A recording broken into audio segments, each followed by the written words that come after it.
देखिए, रणनीति बड़ी सीधी सरल है। जनता यहाँ की बहुत त्रस्त है। सभी पार्टियों को बार बार मौका दिया है और सभी पार्टियों ने बार बार धोखा दिया है जनता को। जनता के पास एक ऑप्शन अरविंद केजरीवाल के रूप में है, जो यहीं से बिलोंग करते हैं, हरियाणा के बेटे हैं वो। और हरियाणा के इसी बेटे ने दिल्ली में और पंजाब में बहुत अच्छे काम किए। तो बदलाव चाहती है जनता, और बदलाव लाने के लिए एक ही व्यक्ति सक्षम, योग्य, ट्राइड, टेस्टेड है, वो है केजरीवाल। तो मुद्दे हमारे सारे वही होंगे जो जनता से जुड़े मुद्दे हैं। हमारा किसी ग्रुप, किसी पक्ष से संबंधित कोई मुद्दा नहीं होता।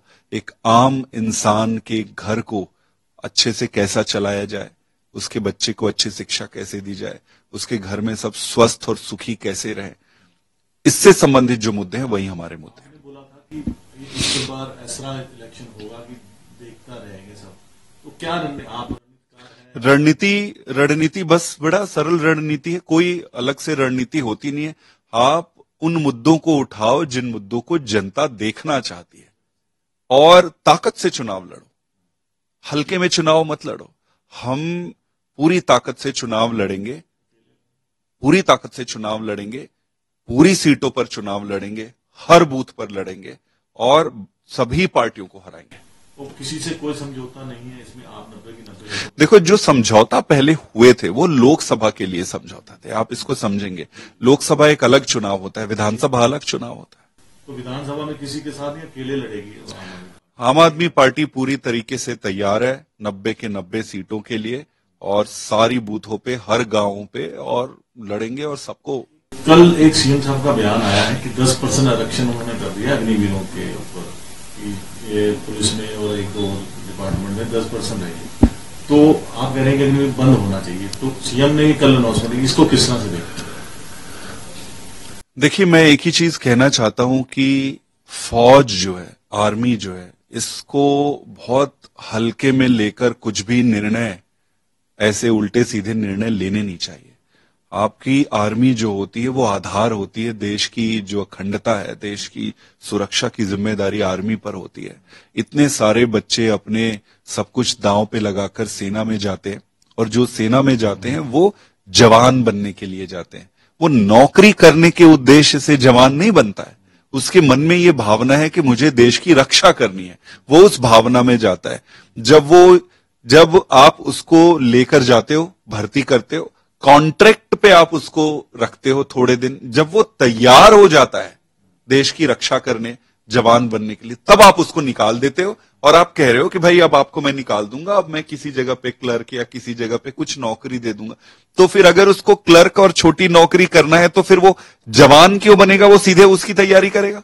आप मुझे बताओ, ये मतलब है क्या? इलेक्शन सिर पे है, इसलिए भी आपको लगता है? पूरा सब कुछ भारतीय जनता पार्टी की सबसे बड़ी दुर्भाग्य इस देश को यही है कि इनके लिए हर चीज चुनाव है। किसान पे ये चुनाव करते हैं, महिलाओं पे, माताओं बहनों पे चुनाव पे इनके एजेंडे होते हैं। अब आर्मी तक पे ये राजनीति कर रहे हैं, तो आप समझ लो कि इनकी मति भ्रष्ट हो गई। आजकल दिन रात जो सीएम है दुनिया का, वो अनाउंसमेंट कर रहे हैं, इसको किस तरह से कन्वर्ट करते हैं? और दूसरा मेरा सवाल है कि किसानों को किस तरह से देखते हैं जो बॉर्डर पर? मुझे बड़ा दुख होता है। देखो, इस देश को आपको आगे बढ़ाने के लिए आपके पास विजन होना चाहिए। विजन क्या होता है? एक पढ़े लिखे योग्य मुख्यमंत्री का विजन क्या होता है कि वो चीजें देख सकता है जो एक आम आदमी नहीं देख सकता। वो ऐसे डिजाइन बनाता है, प्लान करता है कि आने वाले 10 साल 20 साल में चीजें व्यवस्थित हो। अभी क्या हो रहा है? 4.5 साल आप कुछ नहीं करते हो, आप फिर मुख्यमंत्री बदल देते हो, फिर आप एक दूसरे मुख्यमंत्री को ले आते हो। अब वो हर दिन उठा के सुबह ये घोषणा, शाम को ये घोषणा। घोषणा का आधार क्या है? घोषणा का क्या प्रभाव पड़ेगा? लॉन्ग टर्म आपका विजन क्या? इन सबसे कोई लेना देना नहीं है। इसीलिए बहुत गंभीरता का विषय है कि सिर्फ अगर इन सारी चीजों को आप चुनावी मुद्दा बना देंगे तो देश आगे बढ़ेगा कैसे? देश का तो बेड़ा गर्क हो जाएगा। ऑफ कोर्स इलेक्शन ईयर, मतलब किसी को भी ये समझ आएगा कि भाई 4.5 साल तक आपने एक मुख्यमंत्री को रखा, आपने हटा दिया, अब उसके बाद नए मुख्यमंत्री ले आए ये सोच के कि इन पे कोई नेगेटिविटी नहीं होगी, और अब चुनाव है तो अब घोषणा पे घोषणा, घोषणा पे घोषणा। आप इतने दिन तक क्या किए?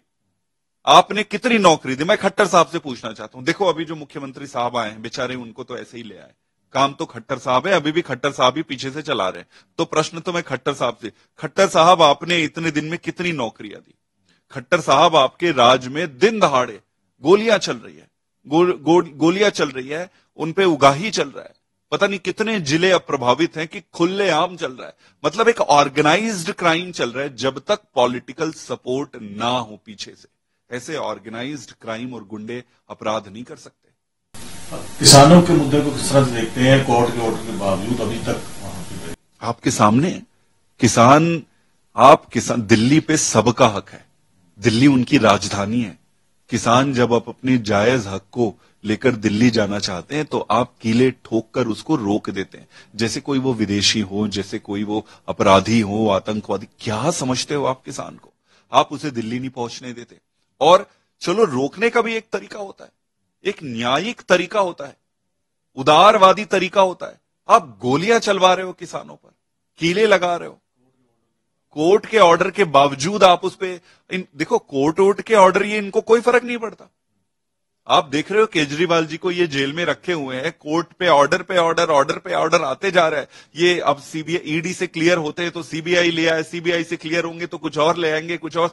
इनको कोर्ट से कोई लेना देना नहीं है, इनको देश से कोई लेना देना, इनको एक ही चीज से लेना देना है, कैसे चुनाव जीता जाए, कैसे सत्ता हथियाया जाए और कैसे सत्ता भोगा जाए। केजरीवाल साहब का आपने बात की, तो केजरीवाल साहब को किस तरह से देखते हैं? अभी भी करीब पड़ गया, लेकिन जिस तरह से आपने ईडी के बाद सीबीआई, तो क्या लगता है भाई? आप कोई भी आदमी, इस देश का पढ़ा लिखा आदमी, साधारण आदमी के सामने है, इस सब को पता है कि ये कोई केस नहीं है, कुछ भी गड़बड़ हुआ नहीं है, ये एक राजनीतिक मुद्दा है। और एक व्यक्ति को जब आप सामने से नहीं लड़ना चाह रहे हो तो आप उसे षड्यंत्र करके जेल में डाल दिए। अभी पीएमएलए का स्पेशल कोर्ट में स्पेशल जज ने वो जो उसमें आदेश दिए हैं, उस आदेश को आप पढ़िए।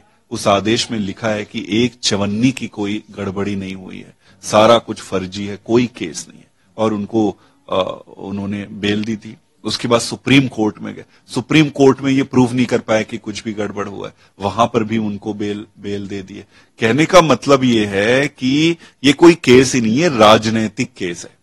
एक हरियाणा के आदमी को, और मैं एक बात बता दूं कि हरियाणा की मिट्टी में कुछ तो है खास यहां पे, कि इन हरियाणा के अब बेटा केजरीवाल गुजरात जाते हैं, गुजरात में इतना प्यार मिलता है, मध्य प्रदेश जाते हैं, मध्य प्रदेश में प्यार मिलता है, छत्तीसगढ़ जाते हैं, छत्तीसगढ़ में प्यार मिलता है, दिल्ली में लोगों ने आशीर्वाद और प्यार दिया ही है, पंजाब में लोगों ने आशीर्वाद और प्यार दिया ही है।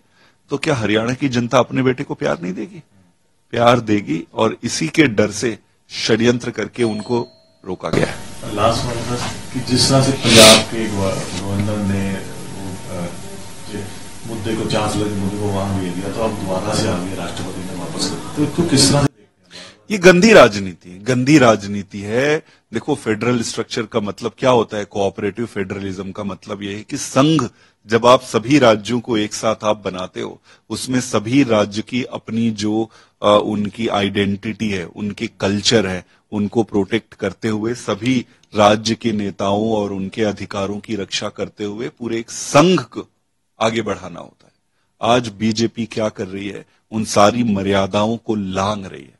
उन मर्यादाओं को लांघ कर ऐसे ऐसे काम, ऐसे ऐसे कदम उठवा रही है। अपने ऐसे संवैधानिक पदों में जो लोग बैठे हैं, जिन पर हम सीधे तरीके से कमेंट भी नहीं कर सकते, क्योंकि उनका मान रखना पड़ेगा, इसलिए हम कुछ बोलना नहीं चाहते हैं। क्योंकि अंत में ये भाजपा का नुकसान नहीं है, अंत में किसी का, देश का नुकसान है, देश के लिए। इसलिए कुछ ज्यादा बोलना नहीं चाहते। लेकिन भाजपा को यह समझना पड़ेगा कि आप अपने फायदे के लिए देश का नुकसान कर रहे हैं।